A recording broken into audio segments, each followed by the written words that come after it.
جنگل میں سب جانور ہنسی خوشی رہتے تھے۔ سب سے چھوٹا اور پیارا ہاتھی بچہ جس کا نام منو تھا ہمیشہ دوسروں کی مدد کرتا، کبھی پانی لاتا، کبھی پھل توڑ کر سب میں بانٹتا۔ وہ بہت بہادر تھا لیکن سب اسے ننھا سمجھ کر پیار کرتے۔ ایک دن جنگل میں عجیب سی خاموشی چھا گئی۔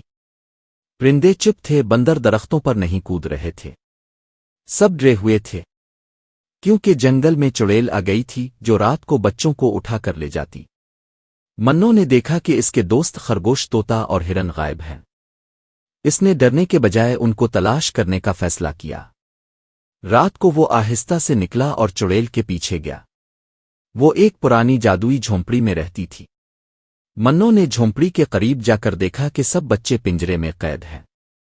اس نے ہمت کی، اپنی سونڈ سے دروازہ کھولا اور سب کو آزاد کروا دیا۔ چڑیل نے آواز سنی اور منو کو پکڑنے کی کوشش کی، لیکن جیسے ہی وہ بھاگا باقی جانور بھی آ گئے۔